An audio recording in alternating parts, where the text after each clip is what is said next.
everybody, my name is Barry Johnson and I'm a chocolatier and pastry chef, and here at London South Bank University I am the chocolate lecturer and I teach all of the chocolate sessions to our fantastic students.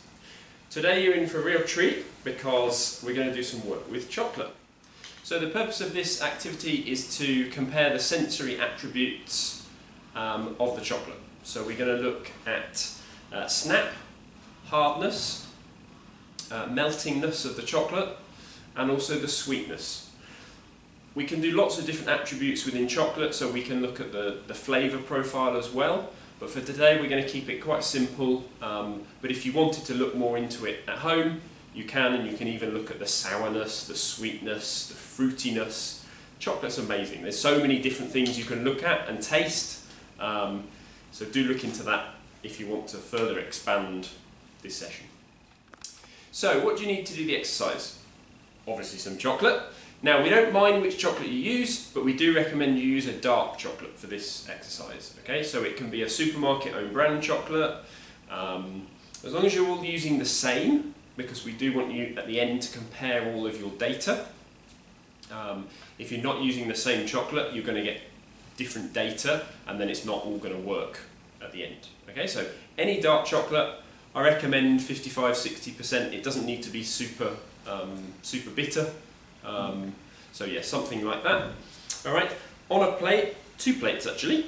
Okay, the same, and a decent size piece, so maybe 25 grams, something like that on each. One of them you're going to keep at room temperature. Okay, so one is at room temperature around 20 degrees. The other one you're going to put in some kind of sealed bag or container, and you're going to leave it in the fridge roughly an hour. All right, we want that chocolate to be nice and what I call fridge cold. Okay, because as part of the exercise we're going to compare the 2 chocolates to the different attributes we just discussed.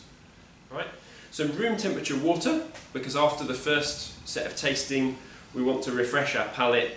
If we use cold water, it tends to seize up our mouths and we won't get as good a set of results. So room temperature water is good. You're going to have the print off of the sheet which is included in this presentation, so you can either download it or your teachers will have already printed it for you. A pen, just some paper to clean your hands on so we don't get too chocolatey, and that's about it. So you've got everything ready now, we're ready to start the exercise. So first thing you're going to do is just wash your hands. Okay. Then make sure you've got everything ready. What I do suggest is that if you're doing this in the class and you've got the group in the class, split the class in half. Half the class are going to start with the chocolate from the fridge and the other half are going to start with the chocolate at room temperature. Once you've completed their first part, do a switch and then do it the opposite way around. The reason we do this is there's less bias on the results. So if everybody was to do it one way, we could have more of a bias towards one set of results than another set of results. This is the way the industry would do product tasting and analysis. Normally it's done blind, so you don't actually know what the samples are, but it's the way we work in industry. Okay? So, first thing you're going to do, you're going to start with the snap. Okay, so you're going to take your first piece of chocolate, you're going to snap it in half, okay, and you're going to feel what you feel how hard you feel the snap is. On your sheets we work with a scale of 1 to 7. Okay, so number 1 for the snap test is that it's not a very big snap, it's quite soft maybe as you do it, and number 7 is that it's incredibly hard. Obviously you're going to get a difference between the 2 chocolates. Okay, now if you do it the first time and then you do the second result and you think your result was not quite right the first time, you can obviously adapt and you can change your score reflecting on how the other one snapped. Okay, so the first time you've done it, we normally wouldn't do this in industry, you would make your decision and stick with it, but it's the first time you guys have done it, so we'll let you off. Now you're going to follow the same procedure, okay, for the other attributes. So for hardness, this is more when you bite the chocolate. Okay, so you're going to put the chocolate in your mouth, have a bite a couple of times, okay, and see how hard the chocolate is to the bite, and record your score. Okay, then that same piece of chocolate you can then look at the melting quality of the chocolate, so how quickly the chocolate's melting. Now what I do recommend is that you give a couple of chews, a couple of bites, okay, and then just allow the chocolate to melt in your mouth. All right? Our body temperatures are 37, 37.5 degrees. Cocoa butter has a certain melting point. Okay, brownie points if you remembered from Amar, if you look up separately. Okay, it naturally will melt in your mouth. Yeah, you don't need to chew and swallow. All right, so allow it to melt and see how quickly it melts. Okay, and then record your score. And then also be thinking about the sweetness. All right, so it is a dark chocolate, so I wouldn't expect it to be incredibly sweet unless you go for a much sweeter chocolate. What we're looking on the sweetness is to see the difference between the two chocolates. So does one chocolate taste slightly sweeter than the other, depending if it's at room temperature or if it's come straight from the fridge. All right. Then record all your data on the sheet. All right. I'll let you do that, and then I'll come back to you in a few minutes' time, and we'll see how you've gone.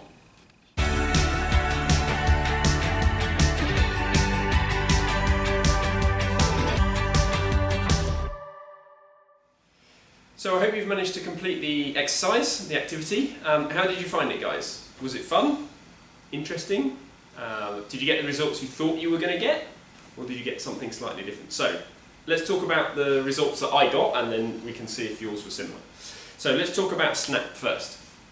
So the sample that was in the fridge, okay, this should have had a higher score for Snap because the cocoa butter was colder, and the cocoa butter is our fat in the chocolate.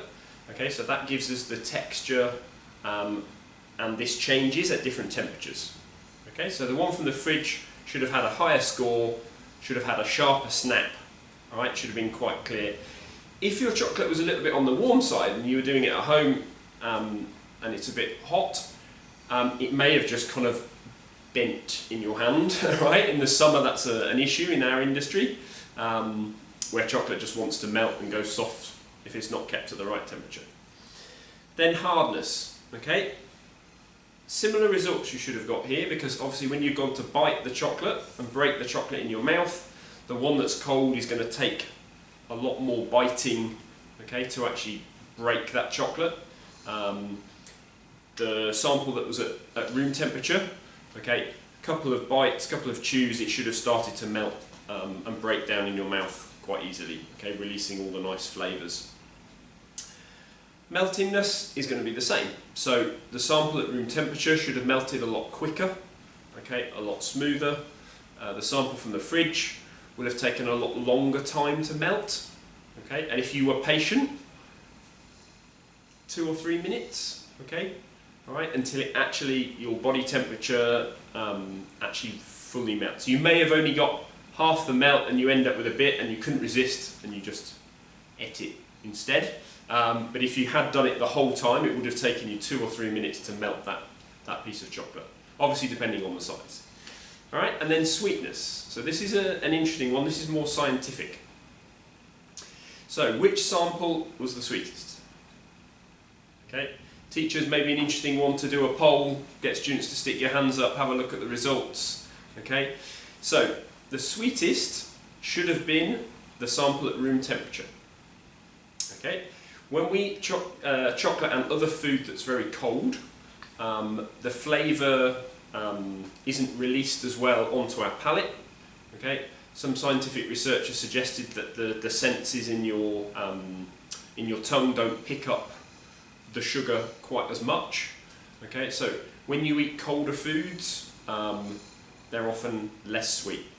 So hope you got that result. Now, if you didn't and your results are different, this is absolutely fine. Okay, the interesting thing with food is everybody's different. Okay, so when we do taste tests, when we do this kind of evaluation, we have normally a panel of experts, okay, who taste. But even within that expert panel, you will still get some variations on the results. Okay, so an interesting thing you can do now with the results, between the class, you can collaborate your results, and then you can do a spider graph. Okay, very simple. You can do one with your results, and then you can collaborate all the results of the class. plot that into a spider graph, and it's quite interesting to see an average across a larger group of tasters. Okay. Also a good one to do at home with friends and family. If you found it interesting, it's quite a good. You can be the teacher and you can take it home and do it with the family and friends. I generally do this if I'm developing products, and we play a bit of a game and we taste tests, and I don't tell them what they're tasting and they have to tell me the flavour. Always good fun. All right. You can also do this exercise with other types of chocolate. So we've concentrated on dark because you really see a larger difference in dark chocolate, but there's nothing wrong with trying this with milk chocolate, with white chocolate. Some of the new types of chocolate that are on the market, ruby chocolate, if you've heard of that, okay, that is available now, and also gold or caramel, caramel flavoured chocolate is a good one to try as well. So, hope you've had fun, hope you've enjoyed it. If you want to learn more about food, it's a fantastic industry to get into. It's so varied. We've just touched the surface, but there's lots out there that you can do. It's kept me in a job for 20 years, and I absolutely love it. So look us up on social media. You can follow the National Bakery School. We put lots of videos and posts, some recipes occasionally, and if you're interested, get in touch.